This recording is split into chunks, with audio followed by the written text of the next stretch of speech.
স্বাগতম জনাইছো হেংৰাবাৰীত ৰাজহুৱা উদ্যানৰ আধাৰশিলা স্থাপন কাৰ্যসূচী মুখ্যমন্ত্ৰী ডক্টৰ হিমন্ত বিশ্ব শৰ্মাই স্থাপন কৰিব এই আধাৰশিলা খাদী আৰু গ্ৰামোদ্যোগ বৰ্ডৰ চৌহদত এই অনুষ্ঠানৰ আয়োজন কৰা হৈছে 14 বিঘা 1 কঠা 6 লেচা ভূমি নিৰ্মাণ কৰা হ'ব এই উদ্যানখন উদ্যান নিৰ্মাণৰ বাবদ মুঠ ব্যয় হ'ব 11 কোটি 93 লাখ টকা হেংৰাবাৰীৰ এক কাৰ্যসূচী হেংৰাবাৰীত ৰাজহুৱা উদ্যানৰ আধাৰশিলা স্থাপনৰ এই কাৰ্যসূচী তাত কিছু আয়োজন কৰা হৈছে মুখ্যমন্ত্ৰী ডক্টৰ হিমন্ত বিশ্ব শৰ্মাই স্থাপন কৰিব আধাৰশিলা খাদী আৰু গ্ৰামোদ্যোগ বৰ্ডৰ চৌহদত এই অনুষ্ঠান আছে 14 বিঘা 1 কঠা 6 লেচা ভূমিত নিৰ্মাণ কৰা হ'ব এই উদ্যানখন আৰু উদ্যান নিৰ্মাণৰ বাবদ মুঠ ব্যয় হ'ব 11 কোটি 93 লাখ টকা বিভাগীয় অতিৰিক্ত মুখ্য সচিব শ্ৰীযুত মনিন্দৰ সিং ডাঙৰীয়াক আমি অনুৰোধ জনাইছো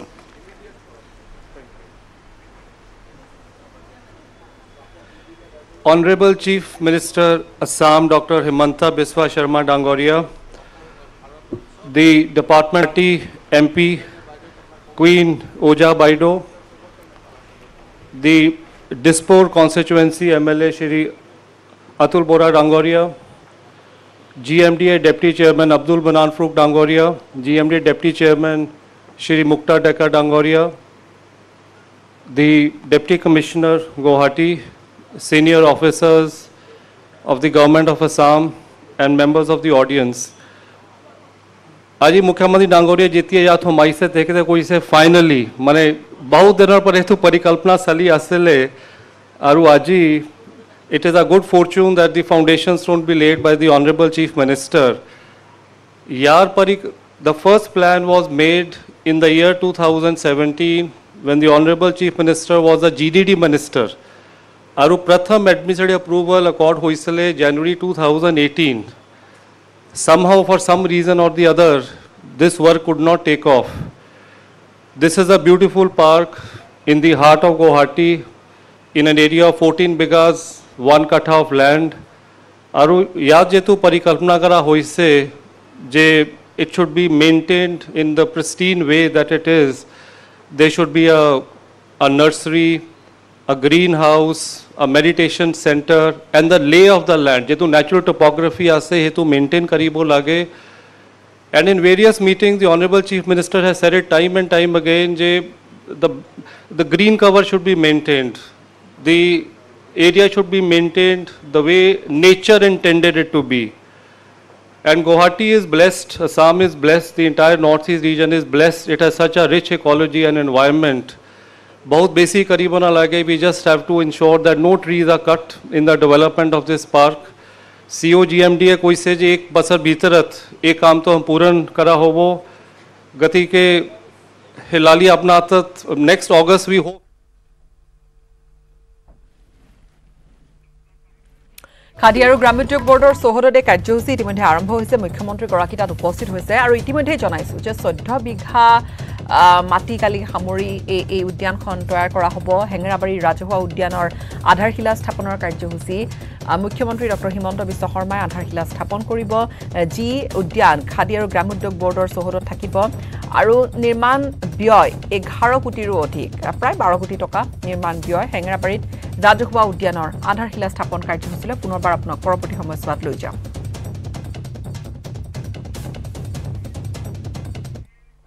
শুকুৰবাৰে অসম বিধানসভাত গৃহীত হ'ল পশুধন সুৰক্ষা বিধেয়কখন দীৰ্ঘজোৰা বিতৰ্ক আৰু আলোচনাৰ অন্তত সদনত ধ্বনি ভোটত গৃহীত হ'ল বিধেয়কখন ৰাজ্যপালৰ স্বাক্ষৰৰ পিছতে পৰিণত হ'ব এই বিধেয়ক আইনত পশুধন সুৰক্ষা আইনৰ আওতাত অৱশ্যে নাথাকিব মহ আৰু অসমৰ মাজেৰে নিষিদ্ধ গৰুৰ সৰবৰাহ এই আইনৰ লগে লগে সত্ৰ মন্দিৰৰ 5 কিলোমিটাৰ ব্যাসাৰ্ধত নিষিদ্ধ হৈ পৰিল গো হত্যা গৰুৰ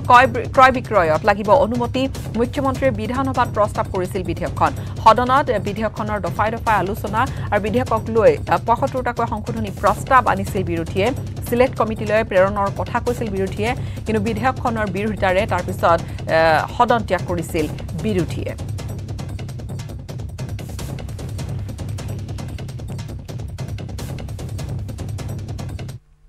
আমি সাবজা মূল হাতত ডেটা আছে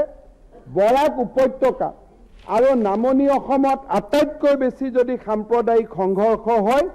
গো মাংসৰ কাৰণে আজি আমি কিয় কৈছো যে মন্দিৰৰ পৰা 5 কিলোমিটাৰ দূৰত খোৱা হয়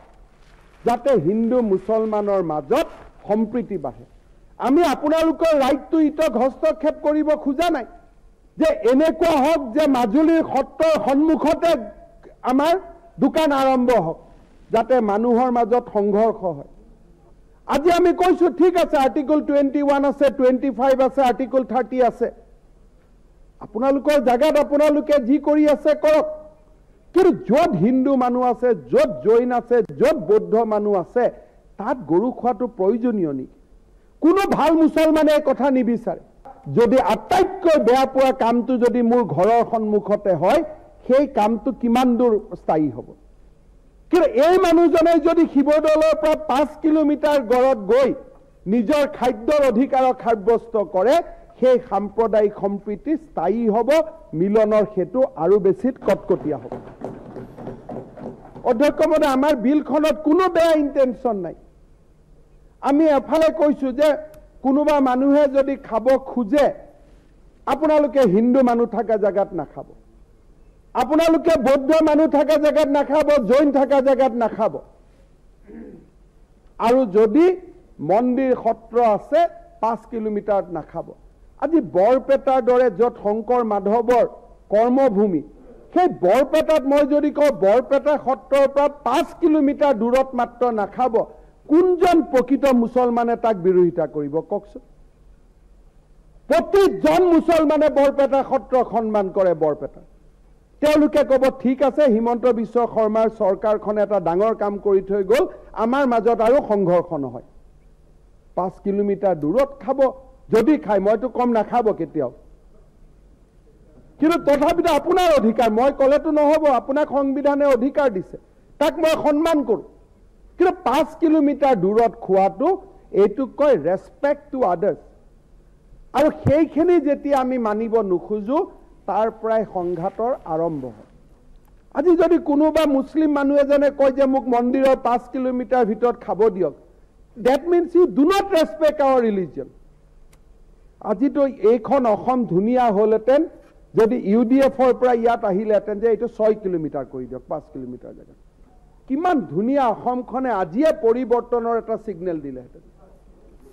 যদি আমাক সাম্প্ৰদায়িক সম্পৰ্ক লাগে সংহতি লাগে ভাৰতবৰ্ষত মানুহৰ এটা ভুল অভিধাৰণা হৈ গ'ল যে সাম্প্ৰদায়িক সম্প্ৰীতি ৰক্ষা কৰাৰ দায়িত্ব কেৱল হিন্দু তেনেকে নহয় সাম্প্ৰদায়িক সম্প্ৰীতি তেতিয়া ৰক্ষা হ'ব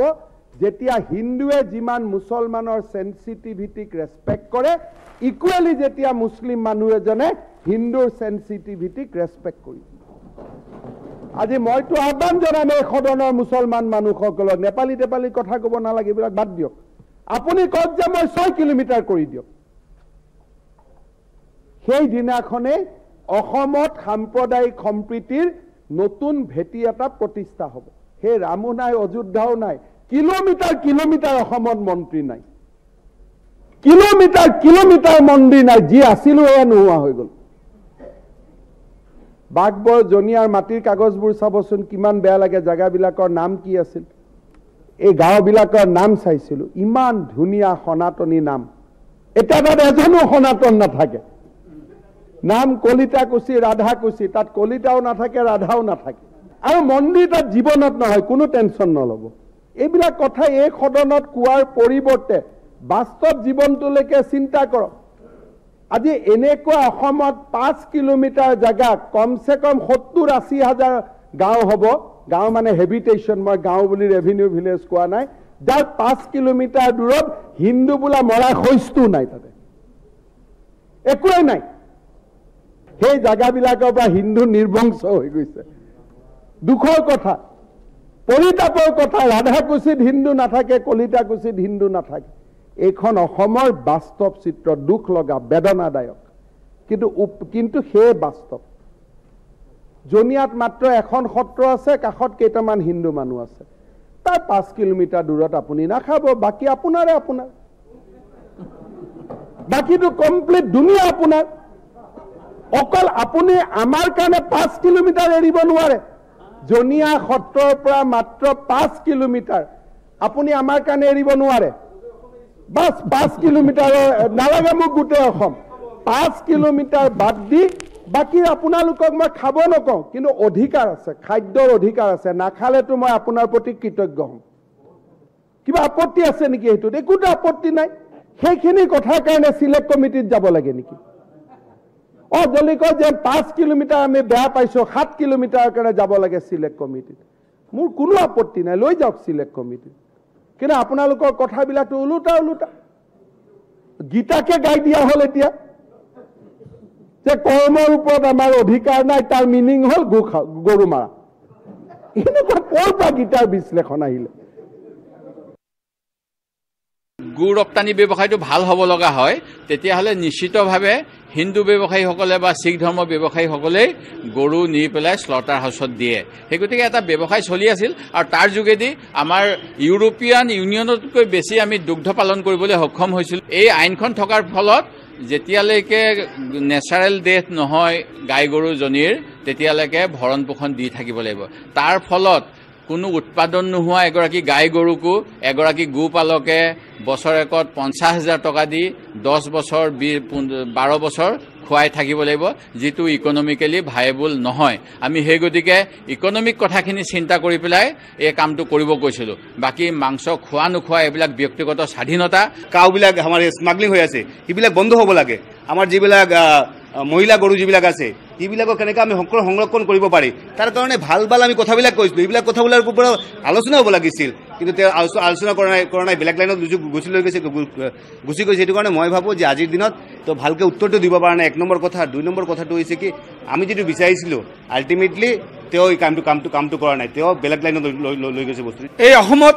যে কাশ্মীৰৰ ভিতৰত দ্বিতীয় বৃহত্তম মুছলিম ৰাজ্য বুলি আমি ক'ব খোজোঁ, বা ইয়াত দ্বিতীয় বৃহত্তম পাৰ্চেণ্টেজ মুছলিমৰ, আৰু ইয়াত খ্ৰীষ্টানৰো আছে। এইখিনিক এইটোৰ জৰিয়তে নাগপুৰক সন্তুষ্ট কৰাৰ এটা প্ৰচেষ্টা, কিন্তু এইটোৰ জৰিয়তে আমি দেখিছোঁ যে আমাৰ ভাতৃত্ববোধ বিনষ্ট হ'ব, আমাৰ সম্প্ৰীতি বিনষ্ট হ'ব। অল একচেপ্টেড এটা বিল হ'লে ভাল আছিল, আমি বিচাৰিছিলোঁ। কিন্তু তেখেতসকলৰ যিটো সংখ্যা আছে, সংখ্যাৰ জৰিয়তে হয়তো বিলটো পাছ কৰি ল'ব আৰু অসমত এটা অহনি সংকট ষ্টাৰ্ট হ'ব বুলি আমি অনুমান কৰিছোঁ। जो गो मांस या बीफ का जो है खाना लेना देना, ये कोई मसला नहीं है। कौन खा रहा है कौन नहीं रहा है, इस तरह की कोई मसला नहीं है। लेकिन एक तरफ से आप गौ माता बोल के रेस्पेक्ट सिर्फ कागज में दे रहे हो, यहाँ जो सैलाब का वक्त 4 महीना खाने को नहीं मिलता है, उस गाय के लिए आप क्या खिलाओगे, उनके क्या चारा आप दोगे? ये कुछ नहीं है, एक पॉलिटिकल इशू है। नागपुर को खुश करने के लिए बिल लाया है। মহানগৰীৰ বশিষ্ঠ 3 মহীয়া এটা কণমানি দেৱশিশু অপহৰণৰ ঘটনা সংঘটিত হৈছিল। বশিষ্ঠৰ ব্ৰহ্মপুত্ৰ বজাৰৰ পৰা অপহৃত হৈছিল কণমানি কেঁচুৱাটি। হালিমা খাতুন নামৰ মহিলাগৰাকীৰ আছিল এই শিশুটি। ইতিমধ্যে ক্ৰাইম ব্ৰাঞ্চে উদ্ধাৰ কৰিছে দেৱশিশুটি। দাতালপাৰাৰ নতুন বস্তিৰ জুনু বেগম নামৰ মহিলাগৰাকীৰ পৰা উদ্ধাৰ কৰা হৈছে কণমানিটি। ঘটনা সন্দৰ্ভত 5জনকৈ লোকক গ্ৰেপ্তাৰ কৰিছে আৰক্ষীয়ে। মাজিৰুন খান, আসমিনা খাতুন, সাইদুৰ ৰহমান, ইমৰান আলী আৰু ৰফিকুল ইছলামক গ্ৰেপ্তাৰ কৰি আৰক্ষীয়ে জেললৈ প্ৰেৰণ কৰিছে।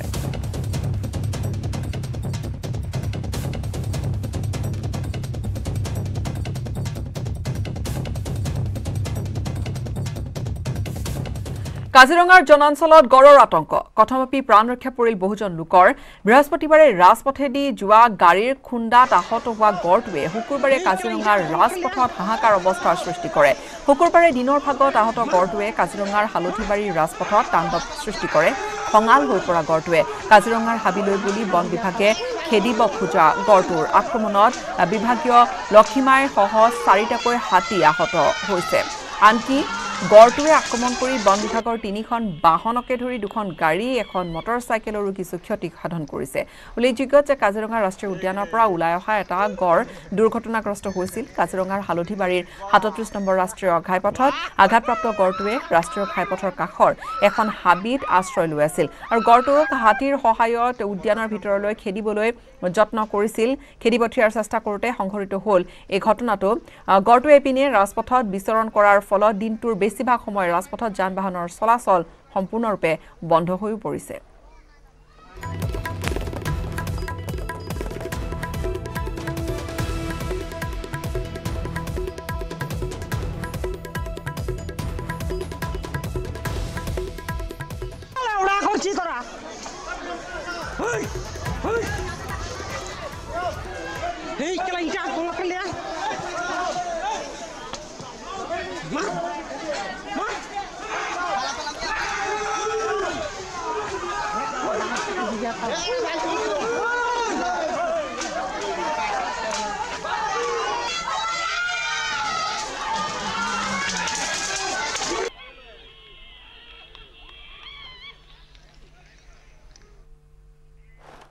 ছিকিমত পুনৰ উদ্ধাৰ কৰা হৈছে চিৰাঙৰ 19টিকৈ শিশু মানৱ সৰবৰাহকাৰী চক্ৰৰ কবলৰ পৰা চিৰাং আৰক্ষীয়ে উদ্ধাৰ কৰিছে এই 19টি শিশুক চিৰাং আৰক্ষীয়ে চুবুৰীয়া ৰাজ্যখনৰ উপস্থিত হৈ তাত 8 আগষ্টৰ পৰা 4 দিন ধৰি তাত অভিযান চলাইছিল আৰু তাৰ পিছতে এই সকল শিশুক উদ্ধাৰ কৰিবলৈ সক্ষম হৈছে ভাৰত ভূটান সীমান্তৰ পৰা মানৱ সৰবৰাহকাৰী চক্ৰৰ দলে অভিভাৱকসকলক ধনৰ প্ৰলোভন দি শিক্ষাদানৰ প্ৰতিশ্ৰুতি দি ছিকিমলৈ নি ঘৰুৱা শ্ৰমিক হিচাপে নিয়োগ কৰিছিল এই শিশুহঁতক আৰু অভিযানকাৰী আৰক্ষীৰ দলে ইষ্ট ছিকিম ৱেষ্ট ছিকিম আৰু সাউথ ছিকিম আদি জিলাৰ পৰা উদ্ধাৰ কৰে 19 জুলাইতো ছিকিমৰ পৰা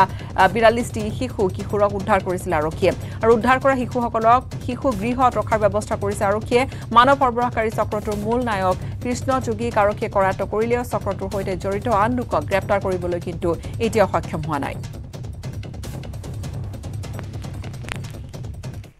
12 আগষ্টলৈকে 4 দিন ছিকিমত বিভিন্ন ঠাইত অপাৰেশ্যন কৰি টোটাল 17 বাচ্চা উদ্ধাৰ কৰিছে আৰু 2জন এডাল্ট টোটাল 19 জনক উদ্ধাৰ কৰি ইতিমধ্যে ইয়াত চিৰাং জিলাত অনা হৈছে নিজৰ ল'ৰা ছোৱালী বাহিৰত পঠাৰ আগতে পুলিচক জনাও পুলিচক খবৰ দিব আমি ভেৰিফাই কৰি পেলাই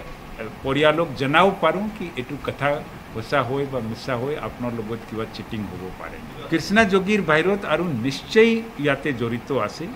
ইমান ডাঙৰ অকলা মানুহ কেতিয়াই কৰিব নোৱাৰে ইয়াত ইকনমিক্স ইনভলভড আছে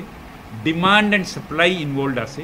তেওঁলোকক যেতিয়া আমি সুধিছোঁ তেওঁ স্পষ্টভাৱে কৈছে কি আমাৰ ঘৰৰ পৰা যেতিয়া লৈ যাবৰ কাৰণে আহিছিলে কৃষ্ণা যোগীৰ লগত আৰু 3-4জন মানুহ আছিল